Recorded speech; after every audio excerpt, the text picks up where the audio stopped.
Hey everyone, welcome to Test, Optimize, Scale. On today's episode, very excited to have Ashton Addison here, CEO and founder of EventChain, crypto coin show, friend of mine and fellow panelist at many conferences all over. Glad we actually have the opportunity to have him on here. Thanks, Ashton. Welcome to the show. Thank you so much, Jason. Great to see you again. And yeah, we've had a lot of great fun at a lot of events. Looking forward to more of that. And thanks so much for having me on the show. Absolutely. Absolutely. When we think of the whole concept, test, optimize, scale, looking at cryptocurrency, looking at blockchain, looking at investor acquisition type of initiatives, you've been on the wish list for a while here. So it was an obvious invitation, and we feel we're at a good point to promote and get out to the community. I know your background, want to get listeners up to speed on who you are, your experiences, your overall story. You first got involved in the whole blockchain cryptocurrency world in about 2013, right? Yeah, it was fairly early, and thanks for the great intro, Jason. And yeah, just as a little bit of a backstory, getting involved in my first businesses, thankfully, my father was a tech entrepreneur in the dot-com days. He actually introduced me to Bitcoin in 2013, gave me one whole Bitcoin for my birthday, and that's sort of how this story started. But not only that, he wanted to make an impact and grow the industry. And it was at a time when Ethereum was just coming out. We were involved and interested in Ethereum when it was like under $1, and we saw the potential for the space, but it was a huge grind uphill for those first few years where there wasn't a lot of capital being injected into the industry. Ethereum didn't even get launched for like 2 years until we had first heard about it. And even then ICOs weren't launched for like, 4 or 5 years after that. So it's been a wild ride, but I'm glad that we stuck through it, and it's only uphill from here in a good uphill, but it's only up. So I think that I'm glad that we're both involved in something that's just going to be so revolutionary and changing the entire world, and that we're being a part of it. Absolutely. And it's so intriguing to me to think 2013. My path was through equity crowdfunding. We really got involved 2017, had knowledge of it, and light participation before that, but we really got in the game at 2017, and seeing the growth since that stage, August 2017 through December 2017, the peak there, and even a decent first quarter when looking at the growth at that point. Now, fast forwarding to 2020, there's been a lot of interesting news around Ethereum over the past couple weeks. Obviously, the market as a whole, anchored by Bitcoin, is going up as well too. What are your thoughts? Has the overall progression been around Ethereum or BTC for you, and just watching this whole path be laid out over the past 7 years? Yeah, Ethereum, it's been super exciting. Yesterday was Ethereum's 5th birthday, right? And I was just reminiscing on how I used to talk about Ethereum. I managed to be involved in it quite early because I was studying finance, and I was convincing my finance teachers about, the future of the internet, telling them, guys, Ethereum's $3. And the next week I'd come back, Ethereum's $5, right? And they're telling me, oh, we have Facebook stock. And then I message them and I'm like, Ethereum's $1,400, guys. You got to get involved, right? And of course, market cycles come in and things pump, and they come, they pump. The bull cycle is a really short amount of time, and then there's that capitulation and consolidation that's quite a bit longer. And that's normal for, these markets. But there is a lot to look forward to with Ethereum. Still, the testnet for Ethereum 2.0, which has been long awaited. We've been waiting for years, and there's been delays, but of course we want it to be launched correctly and not early and wrong for another catastrophic error, sort of like the DAO. When I was back, I was involved watching the DAO happen live. I didn't have funds in it, but I watched the funds be siphoned out, and that I had lost courage in Ethereum. I remember went down to $10 from $20, and I thought it was all over, right? But once it broke that and started moving back, I sort of regained the courage, and I still believe that Ethereum is going to be sort of shaping this whole industry. And with this Ethereum 2.0 launching near the end of this year, I think that this is the next major step to adoption of these currencies, the technology, institutional investors, and everything else. Okay. And for the audience who may not be as familiar with 2.0, what does that make available? How can that be integrated, into other types of projects that are rolling out? Why is that so meaningful for the industry? Yeah. Well, so I'll give a high level overview because I'm not, an Ethereum expert and I'm not a coder, but I understand that they are making some fundamental changes. And one of the major ones is going to be the consensus algorithm and being able to scale Ethereum more, right? Because that's one of the major limitations.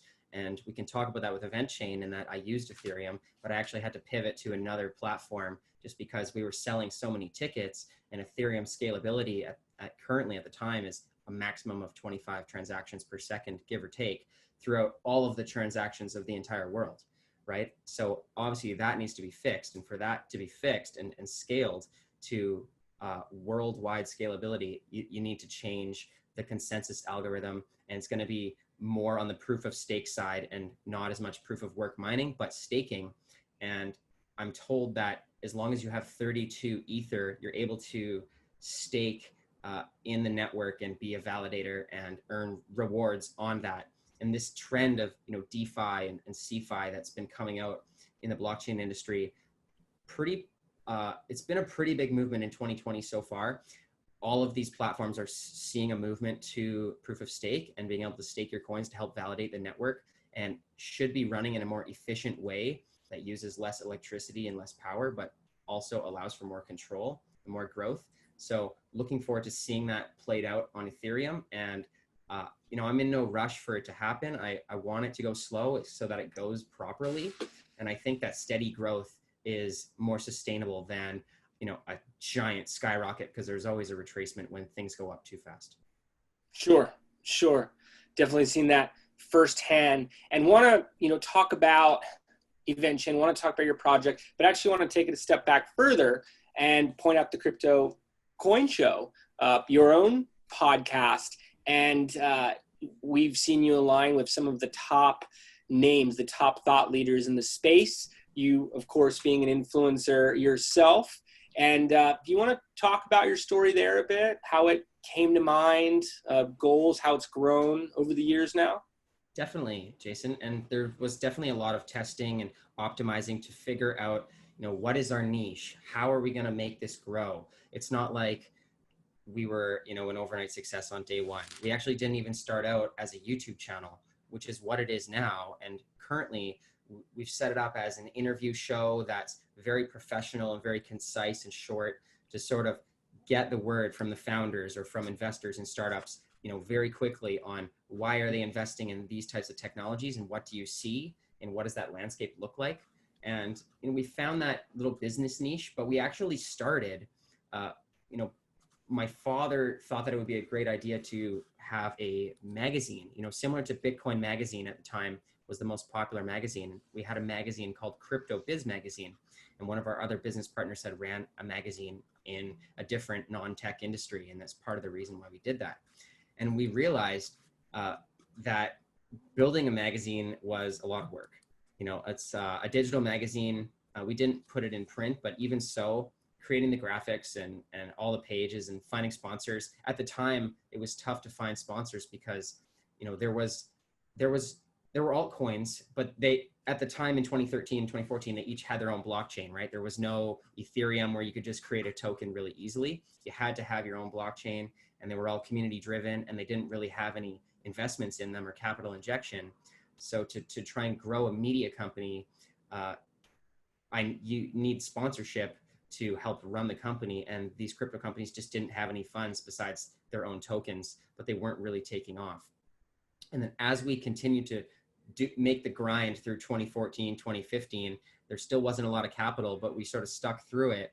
And then when Ethereum really launched and projects could more easily start growing by just creating a token and building on top of the Ethereum network, which is turning into hundreds of billions of dollars of value at the time, it allowed us to see that, okay, we could get more sponsorships and more involvement because there's way more projects and there's more investors that are interested in this now. And we also pivoted to the video because YouTube influencers in the cryptocurrency space was getting pretty hot, and it was more engaging, right? For myself, I really think video is the future of learning and communicating. And YouTube is really the #1 search engine in the world. You know, you could say it's Google, but people just YouTube things that they are, you know, they used to Google. Now they want to see it in a video format, right? So we found our niche along the way. And it wasn't really until 2016 when I really started producing a lot of content. And it started out with project overviews and looking at, you know, the major alt cap coins, giving background on them. And there was a lot of editing involved and, you know, testing and optimizing how to make those videos, because when you make videos every day, you know, the editing process and the full picture of it, it's great to see the final product, but there's a lot of work that goes into creating videos, you know, uploading and editing, and it can be very tedious. And we figured out how to optimize that in terms of time. And that has now allowed me and my father on Crypto Coin Show to produce 4 to 5 videos per week with minimal editing time. That's amazing. That's amazing. I believe you're over 500 episodes at this point and 25,000 plus subscribers, right? Yeah. So it's going super great. And we've had a lot of great influencers and thought leaders collaborate with us on the channel. And the main part is that I enjoy doing it, right? I enjoy making videos. I enjoy speaking with other thought influencers and startups in the space and helping them grow, because this technology is going to change the world and I want to be a part of it. Absolutely. And you're definitely at the forefront of it with your voice there. 25,000 subscribers, and in this vertical to have that endemic core following is a big deal. How were you able to build something like that? How were you able to do it? Mm-hmm. Well, there's definitely a stroke of luck and timing in any startup, right? And when you're building a startup, I've heard investors say to me, if the being too early is the same as being wrong, right? Or being too late, right? And the timing has to line up. And when we started switch to the YouTube channel was around the time when the ICO craze was happening, right? And there was all this crazy money that was just flowing in. And we were the ones who were producing videos for people to watch, right? And part of that is just the timing. And my father, with the foresight that he has being a tech founder, back in when we were running the magazine, you know, he was like, we need to make this pivot and start doing video, because this is a once in a lifetime opportunity, and this is going to get super popular, right? And he was bugging me for a few months about, you know, you need to become a YouTube influencer. And I was like, okay, I will. And then when I started doing it finally, he's like, see, I told you, you know, you should have done it earlier. And I'm like, you're right, I should have done it earlier. So it was all about the timing, and you know, 2016, 2017, everyone was just watching YouTube, and they still are. There's so many more people, but it was great to get in there early and get those views. And, you know, 1 or 2 videos, I did a video on Ripple when it went to 1/4 cent, when it was like 0.004 cents, and it went up to like, you know, 1/4 cent. And right now it's like 25 cents. So, but that video just took off organically. You know, I think it had like almost 100,000 views because everyone was searching for Ripple. So, you know, you get a couple of those videos that just really take off, and that sort of accelerates the channel. Absolutely. So all around the topic, like you said, Google YouTube top search engine of the year. I always look at it as number 2, you know, Google, then YouTube. Video is the most engaging form of content, more video consumption here during lockdown of 2020. But even going back years, like you said, they're putting in different keywords. They're looking to figure out more information on Ripple. They find you, and then now they're subscribing and keeping up with the content on a regular basis. So almost focusing on where the conversation is, what's trending. Definitely. And, you know, it's just about grinding out the content as much as you can, right? And especially with the blockchain industry, things become irrelevant quickly if you're talking about price. You know, I used to make videos about Bitcoin price. You know, I'm like, Bitcoin hit 10,000, and then an hour later, people would comment and be like, that's old. Now Bitcoin's 11,000, right? I'm like, I can't, there's nothing I can do because everything's moving so quickly. And with this industry, you know, unless you're unless you feel like you're struggling to keep up, then you really Yeah. aren't looking hard enough, because there's just so much content, and the market moving 24 hours a day is just so fast paced. But I really enjoy it, and I'm glad that, that we're both in here grinding out content every day. Sure. I like to think of it as still the beginning and looking at history in, 20, 30 years, and this still being, first, maybe second chapter of it. So definitely share that type of perspective on it. And beyond just the, cryptocurrency type publishers, you play a role with the Reuters Financial Network. Can you tell us a little bit about that? Yeah, definitely. And, it was a privilege to get connected into Reuters Insider. And essentially, for those that aren't familiar, Reuters Insider Financial Network is an A-list financial network that has 600,000 paid subscribers, very similar to like Wall Street Journal or Bloomberg News, where there's more traditional investors.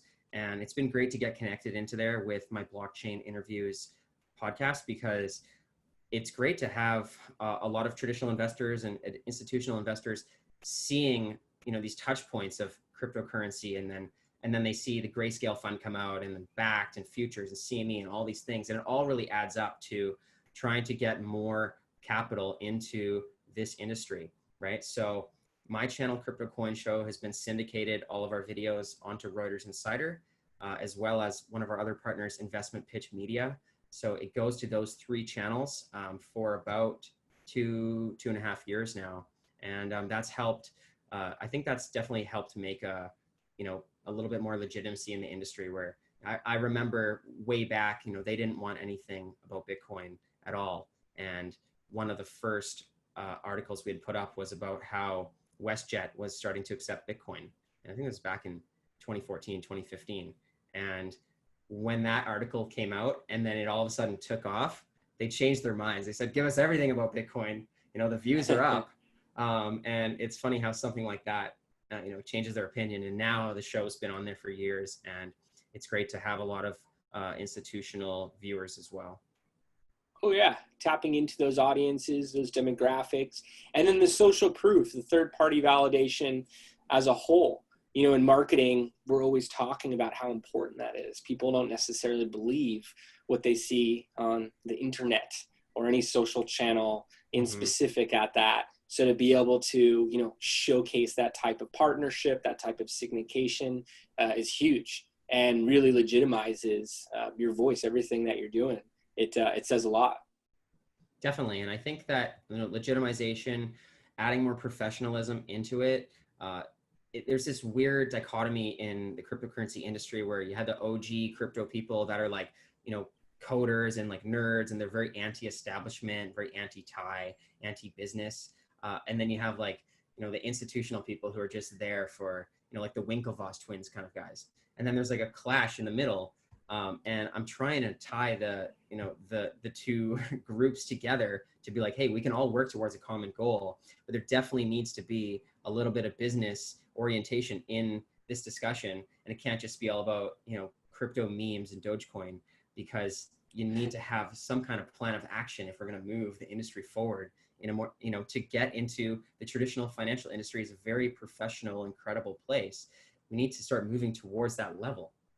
Mm-hmm. Absolutely. And I love how you point that out, the philosophy of rising tides lift all ships. And I've definitely seen the different segments of, let's just say, a blockchain cryptocurrency conference, let alone the industry.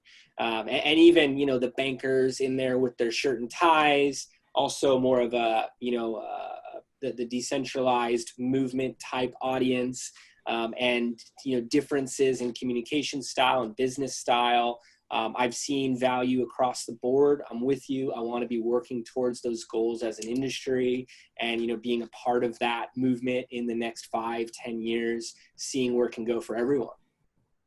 Definitely. And, I was recently, before the lockdown, I was at a networking event, and there was some crypto startups that were pitching a bunch of, investors in a lawyer's office. And the guy who was pitching was actually wearing a penguin suit. And yet the suit and tie people were dialed in to what he had to say, because he actually had a lot of valuable information. But it was just so interesting to see all these suits, listening to this guy in a penguin suit talk about the future of money and the internet, and they're listening, right? So Hmm. it's great to be tying these two industries together like that. Oh, I love it. Out here in Santa Monica and Los Angeles, I remember going to some meetings in 2017 and showing up, and it felt more like a day party or like a Burning Man, like Hmm. afterburn type of event. And then some of the bankers downstairs waiting to get in the building to have, conference room type meetings, but in this type of environment. And the most successful people in the room were not worried about, I hate to say even their professionalism, but more importantly, the value that they were putting into conversations, the deal Hmm. making that was occurring, more importantly, the communities that they were setting up. So that was a big wake up for me, moving in, from the world of ad tech and working with Hmm. entrepreneurs. And, you show up in a meeting in a blazer to like, no, the focuses of this ideology are much different. And like you said, all of us working towards the same goal, being able to speak to the actual knowledge, the actual growth that's occurring with any of these projects versus more outdated models. Yeah, definitely. And I think it's only going to continue to grow with the institutional interest. And Mm-hmm. even just the bullish news so far in the last month or two, seeing chartered banks being able to hold private keys of people's cryptocurrencies. Oh yeah. For the anarchists and the crypto OGs, maybe they don't care about that, but the institutional investors and traditional investors, which are going to bring billions of dollars of capital, do care about that. That's a huge green flag for Bitcoin. I'm partnered with the Visa laying out their crypto roadmap, and MasterCard laying out their partnership program that allows crypto companies to get a card in less than a month, within weeks. This sounds like 2020, with all the craziness that's going on, there's been a lot of great news for cryptocurrency legitimization. Oh yeah. Oh yeah. I think adoption is everything, and being able to make a secure type of connection with cryptocurrency holding, cryptocurrency trading. We battle with different types of audits that are required for our projects, for our issuers, for equity crowdfunding platforms, which have been successfully, compliantly leveraged for security token offerings in various formats. So we're very familiar with making sure everything is buttoned up, but what that allows for, and the type of, as you mentioned, institutional type of investors, whether it's individuals or groups getting involved, all different types of angels, VCs, being able to play a role in these things with peace of mind versus some of the conversations I was seeing in 2017. Even some of the different activities that seem to be signed off by the top legal groups and later became an issue and were Mm-hmm. pointed at as case studies of what not to do were eye-opening for me. So I think the more that can be brought to the table to create that security, to create wider spread adoption, is really good for everybody. And really look at this as the future, all different types of digital assets. So love how you pointed that out. Had some traditional banker friends call me up over the past week to talk to me about that, as B of A and all these different groups were now saying that they could store digital assets. So definitely interesting times. I've seen an uptick over the past few months. That's always my gauge, my pulse, is the type of inquiries that we get, and have definitely seen a renewed interest in altcoin type projects, exchanges, digital broker type of platforms, re-emerging and trading algorithms. I've seen a new energy over the past, say, 8 to 12 weeks. Yeah, it's been super exciting. And I think that if you make the analogy to, the .com days, there was all these startups that just came in, adding .com to their name. And that's something that's bound to happen when there's hype cycles like this. But out of that comes all, the five giant tech companies that control the world today, right? And those companies were around, and those companies lost 95 to 99% of their value back then as well, but they managed to survive through it. And it's just a part of the cycle. Mm-hmm. And that's sort of what we're seeing right now, is that there was a hype cycle in 2017, and now it's been 3 years coming up, and it's a part of the cycle. And a lot of those companies that lost a lot of value, they're still running, and they still have legitimate products and businesses that are here to stay, right? And it just keeps getting more legitimate, even with Coinbase, looking to list on a regulated exchange doing an IPO, potentially the first major crypto exchange. And I read yesterday that another derivative exchange is getting listed on the NASDAQ in Q3, through a merger and partnership, but just the more legitimacy coming in there. So, and I also want to touch on, since we were talking about fundraising mechanisms and we were talking about, the 2017, the way that people were raising and, what not to do and what to do, the testing and optimizing. I recently just did an interview this week with 2 Prime, and 2 Prime have created their own, they're experimenting with different fundraising mechanisms to sort of bridge the gap between traditional finance and cryptocurrency, where in traditional seed rounds and equity rounds, you raise a little bit and then you hit milestones. And with the ICO and IEO way of fundraising, you sort of just get it all up front, right? And then you're supposed to use it diligently. And there's no real, earning of those different rounds of financing. So they've sort of merged that together, where now they are saying this is a more stable way of the growth of tokens or security tokens. If we put this, it's like a continuous coin offering where you have an equity round and then you have milestones for that. And then once those are completed, it unlocks the next Series A round of the token offering as well. And this is just experimentation, testing and optimizing to determine, what is the most efficient way to raise capital that's going to be the cheapest and, save the most time and money and produce the best results. And we're continually going through these cycles over and over again, and to continually reinvent the most efficient way to do business. And, with different blockchain technologies and improvements coming out every month, it's just like a continuous cycle, really. Absolutely. And love how you pointed out the optimization of it, pinpointing obstacles that were presented in the past, and how it's turned into more a continuous process with various milestones and what that opens up once they're reached. Love that format. Love how you were able to point it out. And, speaking to optimizing a little bit, wanted to bring up EventChain, and was hoping you may be able to share about some of the things you tested, what didn't work out of the gate potentially, as I look at that as part of the overall adventure, and how you were able to optimize and eventually scale those factors. Did you want to talk a little bit about what EventChain is, how it's grown with different partners, and share the tale a bit? Definitely, yeah. So when I was running Crypto Coin Show in 2015, 2016, a lot of blockchain projects started popping up and showcasing different use cases of the Ethereum blockchain.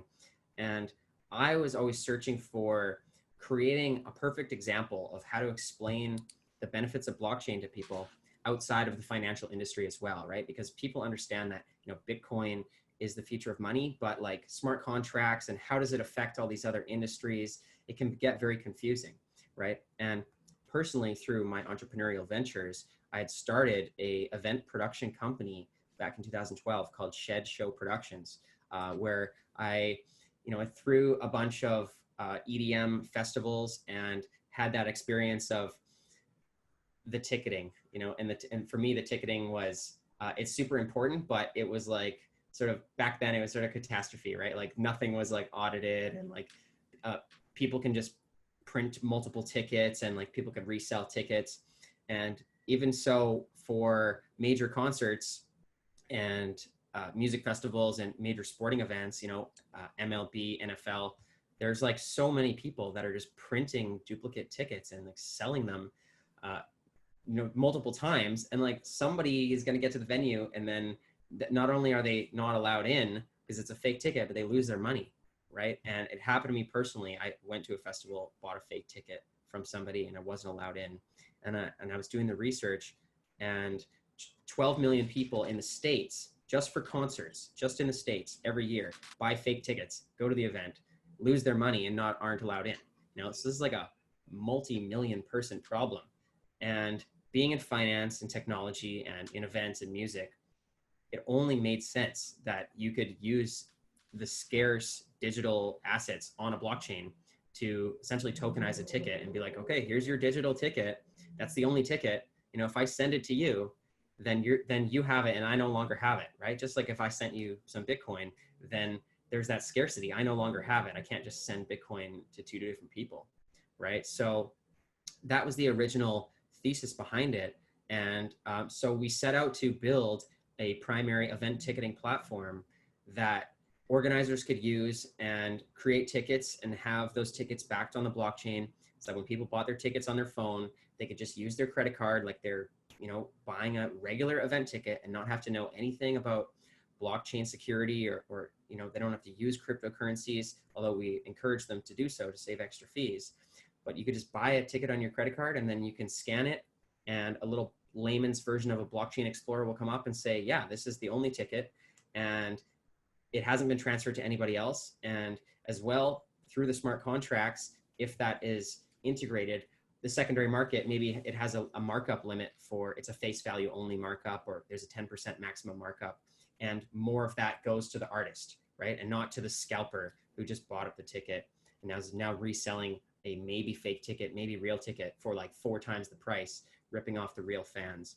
So it was an issue that I was super passionate about. We started it in 2017 alongside my father, who also had co-founded an appointment booking solution software. So really, he took the expertise of that software as a service platform that he was building and moved it into event booking, and then brought me in as the CEO for my first big venture. So I'm grateful to have a team that has a lot of experience. And it's been, there's definitely been testing and optimizing to find our niche. But now, as we continue to grow, I think that we will continue to do so. But it's been a really, really great experience. So awesome to hear about. And you've been doing it since 2017. You talk about an industry that needs a disruption. I mean, I've been at World Series games here in LA, which actually is a sore topic, but seeing a good portion of the stands empty for the first half of the game in some of the upper sections and hearing, scalpers bought out all of this. Some of the sections won't be filled because they're commanding such high prices. Mm-hmm. Won't even tell you what we had to pay it was a game 7 type of scenario. So it was one of those events where you're like, whatever it takes. But looking at ticketing as a whole, I'm of course speaking about it to sports, music. I've had friends who didn't make it into shows that were sold out. We thought they were going to get in by buying something out front. So, you look at these pain points, the problems and solutions that entrepreneurial endeavors, projects face. And it's such a perfect opportunity that you stepped into there. Then being able to apply cryptocurrency to it, being able to apply blockchain for, the unique identification numbers and everything there. Again, creating trust between two parties who don't know each other. What blockchain was, in theory built for is huge. And then I've seen it in action, firsthand. And with various conferences in Las Vegas, in Boston, different places, we've been on panels together and speaking with you in the green room. You're telling me, we were able to work with the conference, and they're actually utilizing the technology is a huge thing. I imagine you even have a user base at this point that you could point to for different events of, hey, you enjoyed these industry conferences, check out these. They know they can do crypto payments. It's all secure. So it's been, amazing for me to see. How have you been able to put all that together? Have conferences, have sporting events, have music venues or other types of ticketing, we'll say venues, organizations, been easy to work with? Was there some resistance at first, or were you able to leverage referral partnerships or something like that for trust? What was the whole procedure to make that happen? Yeah, great question, Jason. And with building the startup and launching the product and figuring out, okay, where are we going to get our first customers, our low-lying fruit, jumping into an event ticketing industry that traditionally doesn't know anything about blockchain, right? And especially with event organizers who are our customers, and we want to ensure that they have the secure tickets. We just need to ensure that there's no scalping and counterfeiting, and that's all said and done. But the organizer doesn't want to know about blockchain, right? So it's sort of that dilemma of, okay, we have a tech startup, but we're moving into like an industry that's not as techy. How do we deliver this product to them without explaining the details of the product, right? And we leveraged our strengths, right? So I've been building Crypto Coin Show for 4 years before I launched EventChain, and we had that following, and we wanted to leverage that as much as we could to bring value to the customers in different ways, right? So we saw, okay, for our low-lying fruit, who would be the most ideal customer that would want to use a blockchain secured event ticketing platform? Probably a blockchain based conference where they're trying to become evangelists of the technology, and you is what they actually are preaching, right? So I leveraged the Crypto Coin Show to provide media exposure for those blockchain events, since it was a blockchain related podcast. And I say, hey, okay, I'll do extra video content for you. Come on and talk about the conference. I'll speak at the conference or participate if that's what helps, and do the registration and the ticketing, right? And work on promotions where if they want to accept Bitcoin or EventChain tokens or Dogecoin, we can give the viewers a discount on that, as opposed to paying with credit cards and PayPal, so that we can hopefully increase the adoption of people that are actually utilizing these cryptocurrencies. So really that's where it started, was in the tech events, finding those evangelists that actually want to showcase the technology, and there's been some great cryptocurrency conferences, throughout North America. And I did speak in 7 countries in Asia as well. And they're very forward looking on integrating this innovative tech into their events. And I wanted to mention the Blockchain Futurist Conference in Canada, with Untraceable, because they were one of the early adopters of EventChain. They integrated it fully into the ticketing, and they wanted to ensure that if people are going to learn about blockchain, from the second that they register, they want to be involved in the process, right? So I think that that conference should still be coming on later this year again, if we can get back to normal. So I'm excited for that. But from there, just showcasing the fact that building those use cases, showing that people aren't getting, there's no possible way to counterfeit this ticket, and you can easily send it on your phone, and then moving into EDM festivals, music festivals locally, and then from there moving into sporting and concerts. But then of course you have these, an oligarchy essentially of, or almost a monopoly of Ticketmaster and Axis, and there's a couple other ones that sort of control those major league sports. And those companies are interested in integrating blockchain, and they've done a couple little M&A transactions, picking up little blockchain startups that in ticketing that don't really have anything yet, but we're not sure if they're trying to just eliminate the competition or maybe pick up their intellectual property or their assets. But there's definitely an interest in, the mainstream ticketing companies all integrating this technology that we've integrated. Yeah, I bet at this point. And it's funny how you mentioned you keep blockchain in the back. I had heard other speakers mention things like that over the years. First rule of enterprise blockchain is you do not talk about blockchain. It's like you want it.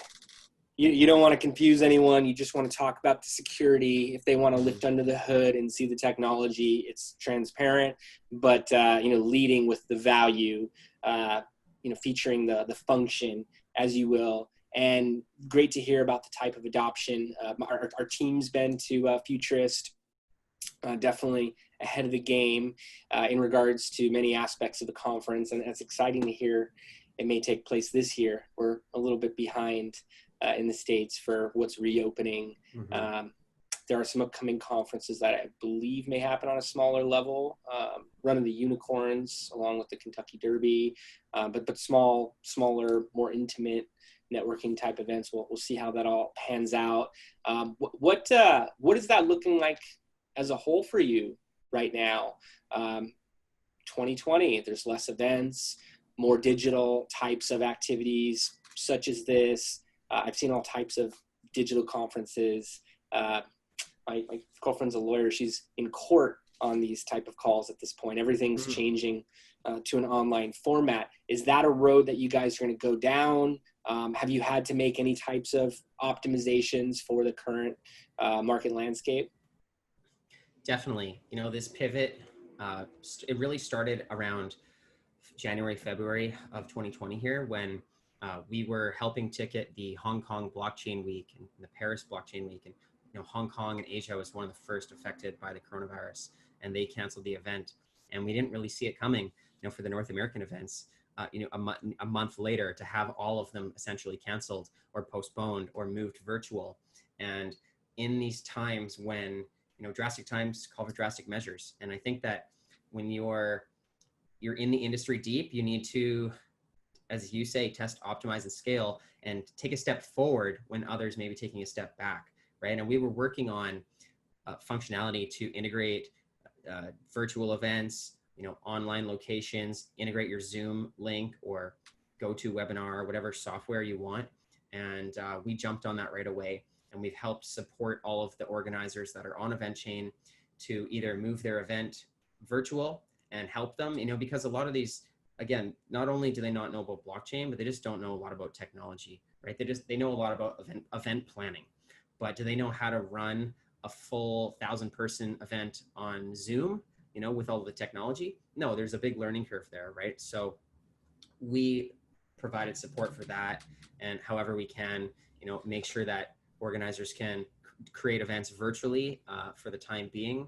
And we've hosted, and there are still a lot of events right now on eventchain.io that are live. And because we ticket internationally, we've ticketed in 27 countries, but mainly throughout North America and Southeast Asia, all of the countries are sort of at different levels on who is going to be able to do events first, right? When does a 50-person event come back? When does a 1,000-person event? It seems like in California and throughout the States, it may be, a lot later on than it is in Canada, because there's a lot less people here and there's not a lot going on with the virus. So that's good. But in the meantime, everyone is really either focused on virtual events with Zoom, but also these 3D, VR events, which are coming out, and they're actually getting really advanced and really cool, and the VR has had its setbacks with either the depth of field or, the quality of the graphics. But now with the closure of in-person events, a lot of people are just jumping into these events without a VR headset. You can just go through a computer application. And, Blockdown 2020, our friends there that were hosting a conference in Istanbul had to move it online. They had great success through this virtual platform where, people can dress up as alien or astronauts or, just a regular person in a business suit, and you can be in a virtual world networking, with that area of effect, and it really feels like you're engaging in a real conference. Those kinds of technologies we're seeing more and more. And I think that as the graphics improve, it could change the state of crypto events, because you and me, we often go to cryptocurrency events internationally. There's a lot of costs there in, the travel time, the hotel and the conference and, everything else. But with these virtual events, you can stay at your home office and you can jump in and become an avatar and still talk with everybody and save a lot of that travel time. So, there's benefits and there's cost to each of these decisions. But I think that moving forward, event organizers are going to incorporate these virtual events more often, or do a hybrid of a couple virtual events and an in-person event, because they see that, they've cut their expenses down by not having to rent a physical venue. And now they're just using a software, and people don't have to fly from all over the world. So you can have tens of thousands of people in this virtual event. Nobody's going to catch COVID through the computer. So it's looking really good in that sense. It's so great how you're adapting like that. I heard a lot of talk early on during the pandemic of, when are things going to go back to normal? Where to me, that's never really how life is. It's a constant forward progress. So yeah, physical events, when are they coming back? 1,000 people, different sizes, but is there value to still do digital events on top of it? Can I be here in Los Angeles and be at a conference in Hong Kong and Paris, in the same day, and hop in early morning and early evening for me? Like that becomes possible versus having to take 10 days, go over there, adapt to all the time zones, get some fun travel time in, get some excellent face-to-face networking. Handshakes and eye contact are huge. People call me old school for things like that. I pick up the phone and make calls versus some of the different chat room options, because I feel like you can leave the conversation with what each side needs. I don't know if it's rude to try to handshake at this point. I know everything's changing, but really exciting times for what it is that you're doing for the digital events as a whole. I do see the VR coming to life at some point. I've actually been thinking about it for years of why do these different physical needs have to take place for a business transaction, for a business conversation.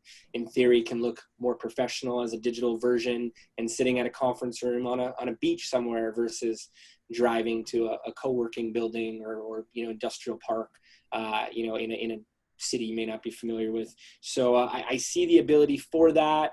Also, when I go to a conference, if I'm trying to connect with other speakers, if I'm trying to speak to exhibitors and get an understanding of their marketing needs, of their marketing initiatives, and if I can support those or have a value in those types of initiatives, that can be streamlined with digital formats where it's lined out, scheduling technology, being able to have more interactive sessions, being able to market. We've been using different advertising platforms for live broadcasts that drive people from a video ad unit directly to your live webinar. And you could be very intentional with how many people show up. Speaking at conferences, sometimes you have the full packed room. Other times there's not as many people there. There's always that toss up. So I see the potential. I see the opportunity in the digital events. It's great to hear that you're working with the events firsthand and in 27 countries. Exciting stuff. Wanted to ask, as we start to wrap up here, in terms of recommendations, if anyone is listening here who's a founder, an entrepreneur, or a marketing director, and they're seeking growth, what could you recommend for them based on what you've experienced? Is there anything that they should test out, or how they should look at optimizations and ultimately scale?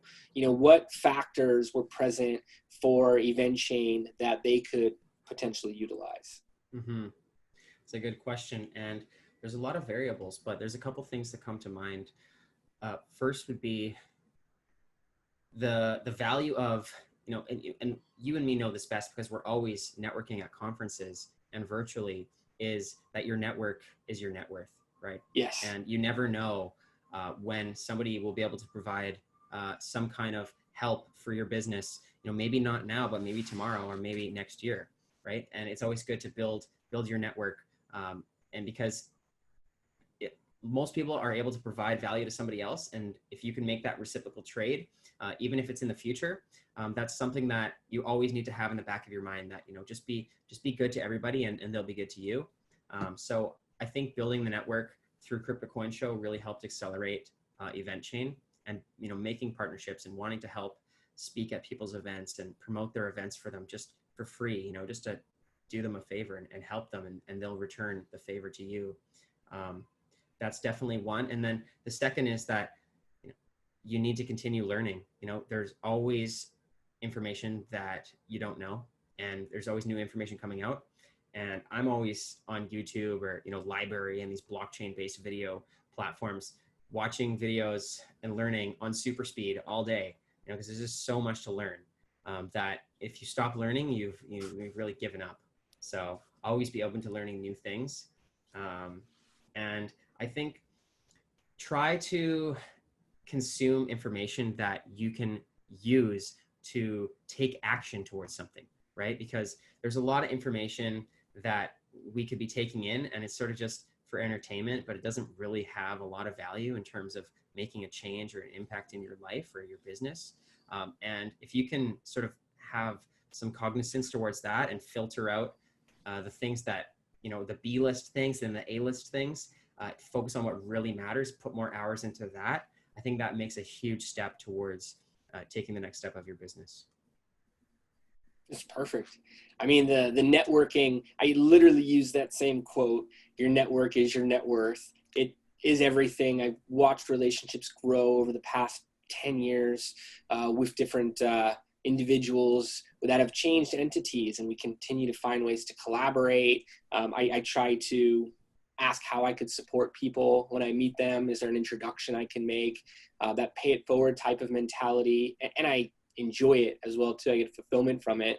But if I do that 10 times the amount of return over the time, the next year, it's such a great recommendation from the marketing perspective or overall, entrepreneur that's listening in right now, learning, and definitely clear that you are able to move with the industry, move with different developments in technology and how to adapt, identify market conditions, see the opportunity, as you did on YouTube, as you did in 2017, and overall with needs that were starting to occur in the ticketing industry, and during that period of let's call it economic growth for blockchain and cryptocurrency.